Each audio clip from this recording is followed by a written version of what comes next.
Pregnancy के 5th month में आपके बेबी की जो डेवलपमेंट है उसमें उसके हाथ, पाँव, आईब्रोज़, नाखून तमाम चीज़ें फर्मली डेवलप हो चुकी हैं। उसकी जितने भी ऑर्गन्स थे, दिल, गुर्दे, फेफड़े, ये तमाम चीज़ें बन चुकी हैं। अब इसमें आपको जो अलामतें होंगी वो आपका ये 2nd ट्राइमेस्टर है, तो इसमें आपको जो अलामतें होंगी उसमें हार्ट बर्न हो सकता है। ऑल्दो कि 2nd ट्राइमेस्टर प्रेगनेंसी का हनीमून ट्राइमेस्टर कहलाता है, यानी ये हैप्पी ट्राइमेस्टर कहलाता है। जो चौथा, 5वां, 6ठा महीना होता है ये 2nd ट्राइमेस्टर में फॉल करता है, और इसमें आपके जिस्म के अंदर बहुत सारी रिलैक्स जो हार्मोन्स होते हैं वो प्रोड्यूस हो रहे होते हैं, और आपको इतनी ज़्यादा परेशानियां नहीं होती एज़ कम्पेयर जो पहले ट्राइमेस्टर में परेशानियां थी, अब आपको वो नहीं होंगी।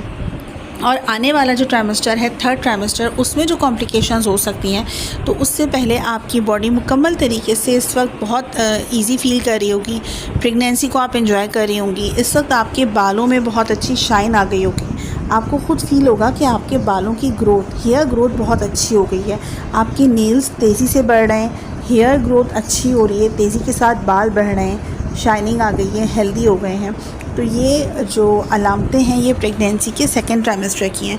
इस टाइम पर आपको हार्ट बर्न की कंडीशन हो सकती है। जब आप कुछ खाएंगी तो मैदे में जो है थोड़ा भारीपन का एहसास हो सकता है, और हलक में, मुंह में खट्टी डकारें आ सकती हैं। कभी कभी तुर्श पानी, जो मैदे का पानी होता है, वो फील हो सकता है। अब ये क्यों हो रहा है? क्योंकि आपका बच्चा वज़न बढ़ा रहा है, अपनी जो स्पेस है वो ऑक्यूपाई कर रहा है, तो वो आपके ऊपर मैदे पर दबाव दे रहा है। मैदे के अंदर जो पानी है, खाना है, वो आपका हलक में या सीने में आपको महसूस हो सकता है। तो इसके लिए आपको क्या करना है, फ्रीक्वेंट मील लेने हैं, छोटे छोटे मील्स लेने हैं, कम खाना है, थोड़ा खाना है, और थोड़े वक्फे से खाना है। तो ये जो आपका प्रॉब्लम है एसिडिटी का या हार्ट बर्न का, ये आपको नहीं होगा। 2nd चीज़ जो है, आपकी मसूड़ों से खून आ सकता है, जिसे हम ब्लीडिंग गम्स कहते हैं। तो ये अगर आपको प्रॉब्लम है तो आप अपनी डेंटिस्ट के साथ एक अपॉइंटमेंट फ़िक्स कर सकती हैं। एक बार ज़रूर इस ट्राइमेस्टर में आपको दांतों के डॉक्टर को दिखाना है, ताकि आपके ब्लीडिंग गम्स का प्रॉब्लम सॉल्व हो सके। या आपको ये करना है, अपनी गायनोलॉजी से इस मसले का जो सॉल्यूशन है वो पूछिए आप। तो ये चीज़ डिस्कस कीजिए, क्योंकि अब आपके जिस्म के अंदर खून की रवानी हो रही है, जो ब्लड सर्कुलेशन है वो बहुत तेज़ है। तो अगर आप थोड़ा सा भी हैवी या सख्त या हार्ड चीज़ों को ज़ोर से चबाती हैं तो आपके मसूड़ों से खून आ सकता है। जैसे एप्पल है, आपने उसको चबा के खाया, तो क्योंकि एप्पल हार्ड होता है तो इस वजह से आपके मसूड़ों पे दबाव पड़ रहा है, और ऑलरेडी वो बहुत ही, उसकी जो नसें हैं वो बहुत स्वेल कर रही हैं। तो आपको क्या करना है, आप स्मूदी बनाकर खा सकती हैं। कोई भी ऐसी चीज़ जो सख्त हो वो आप चबा कर, तोड़ कर ना खाएँ। आपके दांत इस वक्त कमज़ोर हुए हैं और वहाँ पर ब्लड सर्कुलेशन बढ़ी हुई है, तो आपको क्या करना है, स्मूदी की फॉर्म में भी आप फ्रूट्स का इस्तेमाल कर सकती हैं। पल्प के साथ लेना है, स्मूदी पल्प के साथ होती है, और जो जूस होता है उसमें पल्प हटा दिया जाता है। तो कभी भी पल्प निकला हुआ जूस इस्तेमाल ना करें, स्मूदी की फॉर्म में आप इस्तेमाल करें, जूसेस का इस्तेमाल करें। अब ये तो बातें हो गई, जनरल बातें। कुछ आपको टेस्ट बताना चाहूँगी। इस महीने आपका एक अल्ट्रासाउंड डॉक्टर करवा सकती है, अगर आपको कुछ डॉक्टर को लगता है कि आपका अल्ट्रासाउंड होना चाहिए। वैसे 6 मंथ में भी होता है, कुछ डॉक्टर्स 5th मंथ में भी करवा लेती हैं। तो एक सिंपल सा अल्ट्रासाउंड टेस्ट होगा, उसके अंदर बच्चे की जो वेल बीइंग है वो देखी जाएगी। और कुछ डॉक्टर जो 6th मंथ में करवाती हैं, तो इन दोनों का करवाने का ये मकसद है कि आपके बच्चे की प्रॉपर ग्रोथ हो रही है, उसके हाथ, पाँव, आँख, नाक, कमर, ये तमाम चीज़ें प्रॉपर बन रही हैं, वो एक हेल्दी बच्चे के तौर पे आगे बढ़ रहा है। अगर खुदा न खास्ता अल्ट्रासाउंड में कोई मसला आता है तो फिर आपके फर्दर टेस्ट करवाए जा सकते हैं।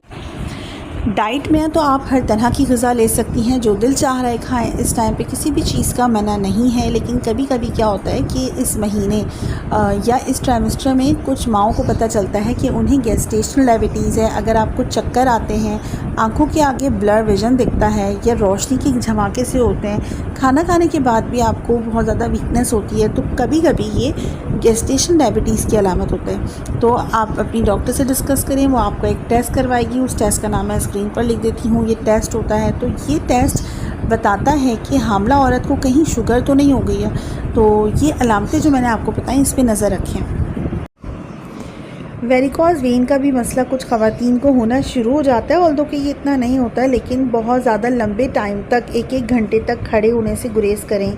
बहुत देर तक बैठने से गुरेज करें। अगर लेटती हैं तो करवट के साथ लेटिए, क्योंकि सीधा लेटने से आपकी जो स्पाइनल है उस पे, स्पाइन पे असर पड़ता है, यानी कि रीढ़ की हड्डी पे असर पड़ता है, जिसकी वजह से आपको कमर दर्द हो सकता है। तो अपने उठने बैठने में थोड़ी एहतियात करें, हेल्दी खाना खाएँ, फ्रूट जूसेस का इस्तेमाल करें जो स्मूदी की फॉर्म में हों, जो तेज़ मसाले वाली ग़िज़ाएँ होती हैं उससे अवॉइड करें। आपकी डॉक्टर जो आपको टेस्ट देगी, एक तो अल्ट्रासाउंड है और दूसरा हो सकता है वो आपको ब्लड टेस्ट दे। अगर आपका अभी तक ब्लड टेस्ट नहीं हुआ तो आपको ब्लड टेस्ट करने को दिया जा सकता है, जो हीमोफीलिया का टेस्ट होता है। अगर आपके शौहर को कभी हीमोफीलिया है तो फिर आपके होने वाले बच्चे में हीमोफीलिया के चांसेस बढ़ जाते हैं। तो हेमोफीलिया का एक ख़ास टेस्ट होता है जो आपके शौहर को भी अगर है तब डॉक्टर आप लोगों का दोनों के फर्दर टेस्ट करवाएगी कि होने वाले बच्चे को तो कहीं ये प्रॉब्लम नहीं है। तो ये सारी बातें थी प्रेगनेंसी के 5th मंथ के हवाले से। आपके जहन में कोई सवाल है तो आप कमेंट में करें, मैं कोशिश करूँगी कि हर एक को प्रॉपर तरीके से गाइड कर सकूँ। Stay blessed.